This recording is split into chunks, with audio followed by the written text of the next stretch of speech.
Luxury is an experience or state that presents an extraordinary sensation of quality, beauty, and distinction.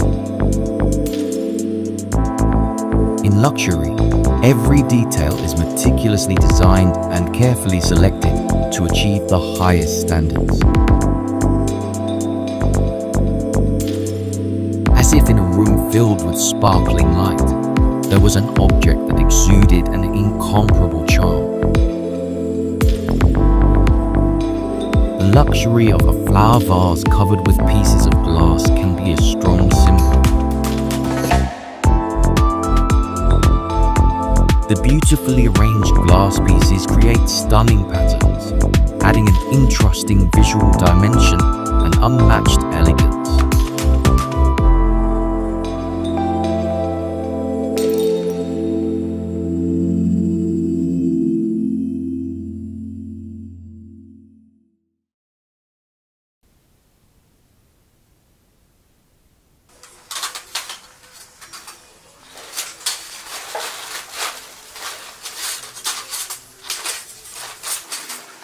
Siapa yang menyangka sampah-sampah yang tidak berguna bisa berubah menjadi sesuatu yang berharga? Seorang aktivis lingkungan membuktikannya dengan mengolah sampah kaca menjadi barang mewah. Kaca-kaca bekas yang dulu hanya limbah, kini disulap menjadi karya seni yang indah. Setiap potongan kaca diubah dengan ketekunan dan kreativitas, menjadi perhiasan dan dekorasi yang menakjubkan. Aktivis ini menunjukkan bahwa di balik setiap limbah ada potensi untuk menjadi sesuatu yang berharga.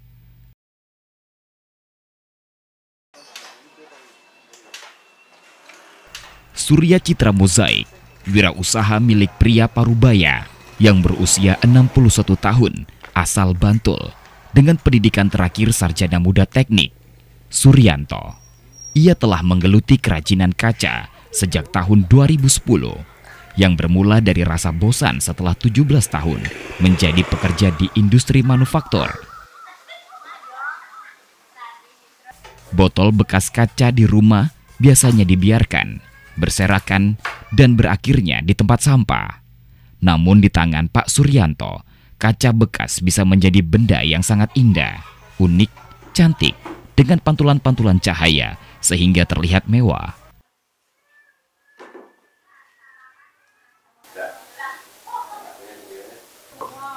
Kenapa kita istilahnya kaca?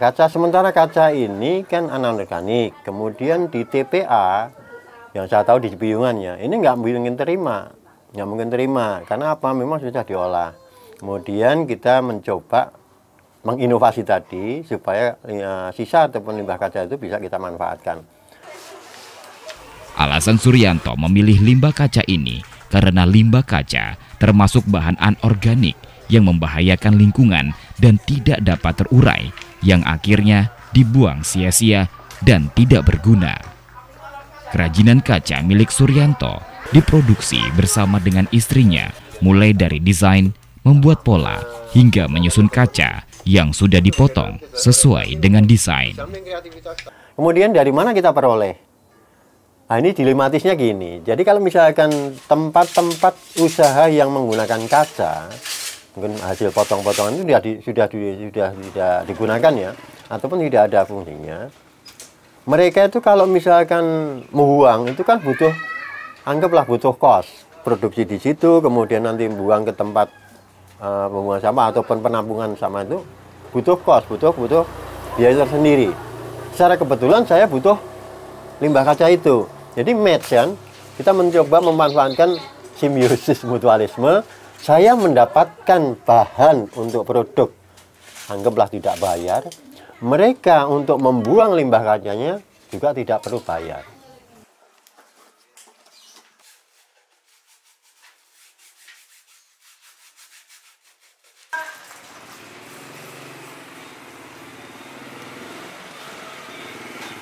Sampah yang kita coba ini bukan sampah ataupun limbah lah. Limbah, kenapa saya pakai kaca? Satu tadi saya sampaikan, kaca itu anorganik. Kalau dibiarkan ya tetap semacam itu. Kemudian kita mencoba untuk berinovasi, berkreasi. Coba kita sentuh dengan tangan-tangan kreatif supaya menghasilkan barang atau value yang lebih bermanfaat, lebih punya nilai. Nah, kemudian kaitannya dengan istilahnya ya ramah lingkungan lah istilahnya. Kalau misalkan sampah menumpuk, kemudian satu sisi kita mencoba, kita compare saja. Kalau nilai pecahan-pecahan kaca ini kita buang sembarangan jadi masalah kan. Tapi coba barang jadi misalkan seperti ini. Kita taruh aja mungkin nggak berapa lama hilang. Nah, artinya banyak peminat-peminat yang istilahnya setelah barang itu jadi bisa dimanfaatkan. Di rumah itu praktek sendiri. Setelah diwarnakan sebentar, kemudian baru kita potong. Jadi kretek, kemudian memfoto, kemudian membuat.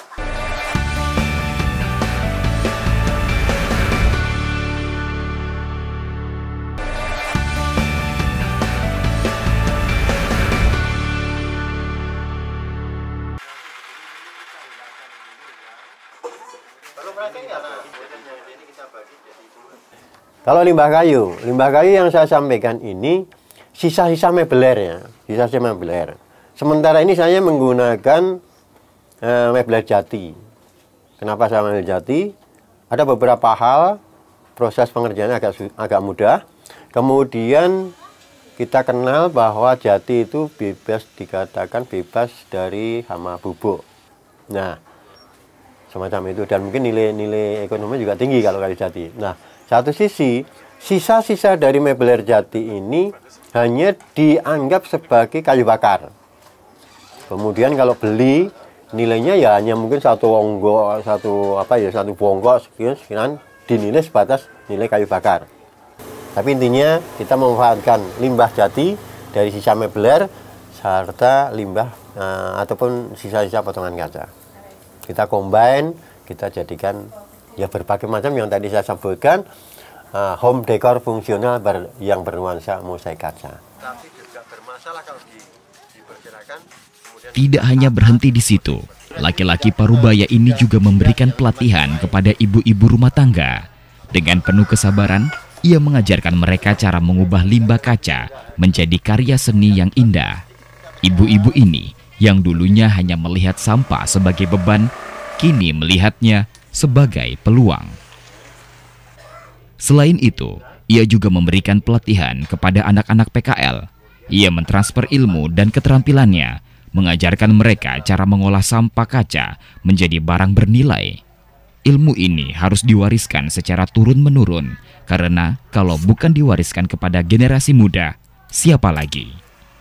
Pak Yanto pernah berkata, dengan inovasi dan kerja keras, kita bisa mengubah sesuatu yang tidak berharga menjadi harta yang bernilai tinggi.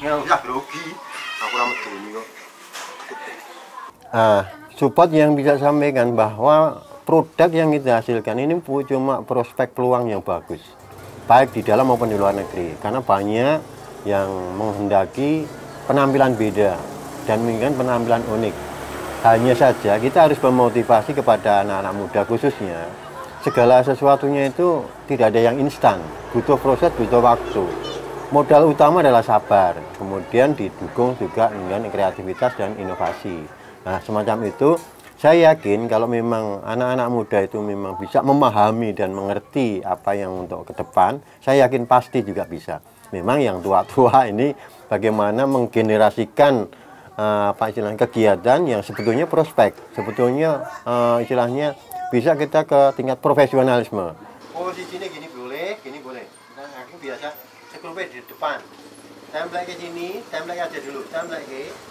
Di sini saya ada tugas, ada proyek, yaitu bagaimana cara mengelola limbah kaca. Yang saya banggakan, ternyata limbah kaca seperti itu bisa dibuat karya yang menarik dan cantik.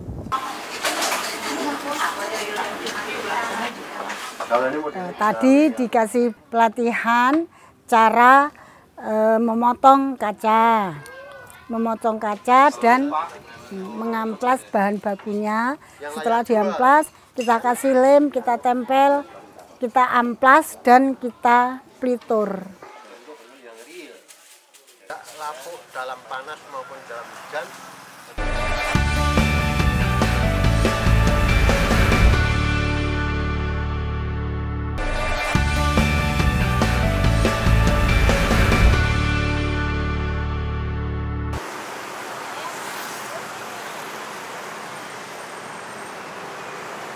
Generasi muda mempunyai peran penting dalam menjaga kelestarian lingkungan karena mereka yang akan menjadi penjaga masa depan planet ini. Kalau lingkungan kita rusak, di mana mereka akan tinggal? Seperti apa kehidupan selanjutnya? Go Green bukan sekadar tren atau gaya hidup, melainkan sebuah tanggung jawab. Lingkungan yang sehat mempunyai manfaat yang tidak terukur bagi kehidupan kita dan kehidupan generasi mendatang. Generasi muda mempunyai kekuatan tidak hanya untuk menjadi agen perubahan, namun juga konsumen. Dengan meningkatkan kesadaran akan pentingnya menjaga lingkungan, generasi muda dapat membawa perubahan positif yang sangat dibutuhkan bagi planet kita saat ini dan di masa depan. Rio Ananda Andriana, mahasiswa S1 Hukum, berusia 21 tahun, yang tertarik pada isu-isu lingkungan hidup. Rio mulai terjun pada isu-isu lingkungan pada tahun 2021. Pemuda yang terlibat dalam aktivis lingkungan dan kemanusiaan di tingkat regional, nasional, bahkan internasional.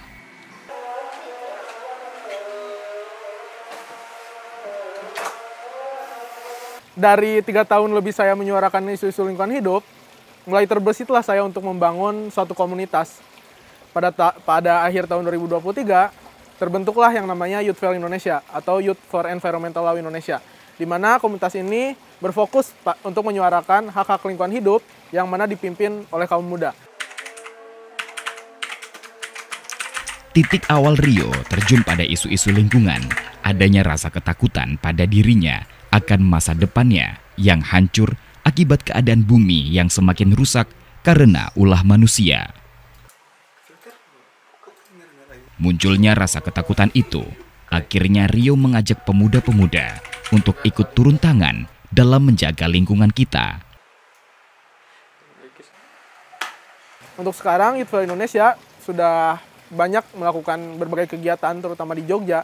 Karena base kita ada di Yogyakarta, kita sudah berkolaborasi dengan berbagai NGO, pemerintah, media, sektor swasta, maupun komunitas lain. Prestasi yang pernah dicapai di komunitas saya yaitu pernah mendapatkan 2 pendanaan dari 2 NGO berbeda, di mana kami melakukan berbagai proyek dari pendanaan tersebut untuk melakukan dan menyuarakan edukasi lingkungan hidup, termasuk terkait kebencanaan juga di daerah istimewa Yogyakarta maupun dalam lingkup nasional.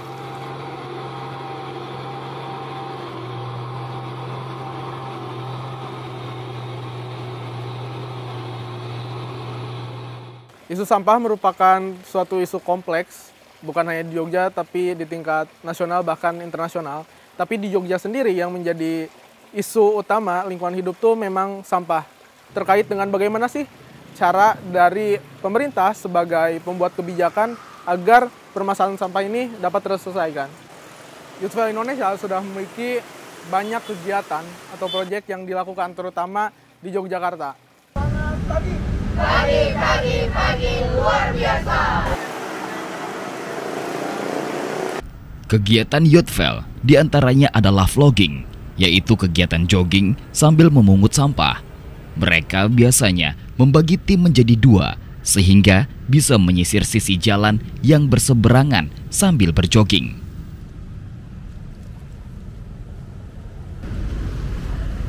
Rio menciptakan sekaligus memimpin komunitas untuk kaum muda untuk menyuarakan hak-hak ekologis. Jogging sambil mengut sampah itu tentunya seru banget. Terus aku juga sangat-sangat excited dan sangat-sangat mendukung. Soalnya emang selain kita berolahraga, kita juga ikut mengambil sampah kan yang ada di pinggir jalan. Itu menurutku bermanfaat banget. Berbagai gerakan sudah dia lakukan, mulai dari vlogging, kampanye terkait perubahan iklim, dan kampanye Ramadan tanpa kantong plastik.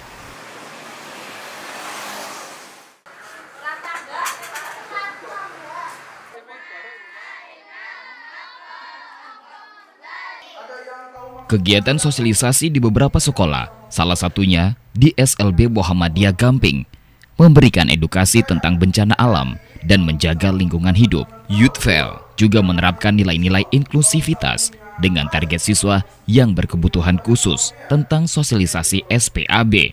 Karena pada dasarnya, semua masyarakat berhak mendapatkan pendidikan lingkungan hidup yang baik.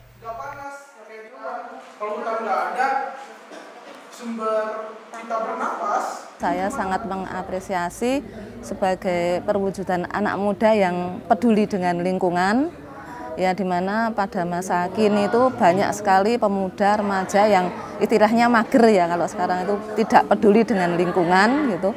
Tapi ini kok masih ada anak muda yang sangat peduli dengan lingkungan, bahkan mensosialisasikan ke anak-anak, terutama kalau di sini di SLB Muhammadiyah Gamping ya, mensosialisasikan tentang penjagaan pemeliharaan lingkungan hidup untuk anak-anak berkebutuhan khusus, gitu Mas. Terus apa ya? Menanam tanaman. Ya, tanaman.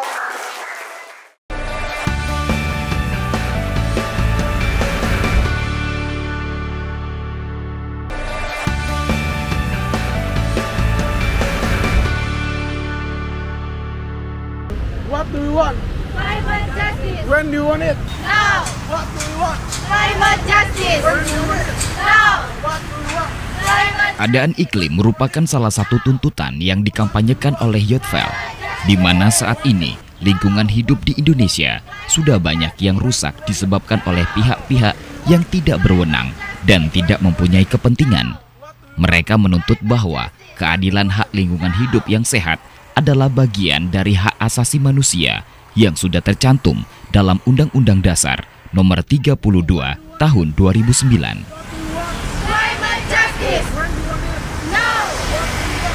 Negara kita itu sekarang lagi mengalami yang namanya krisis iklim.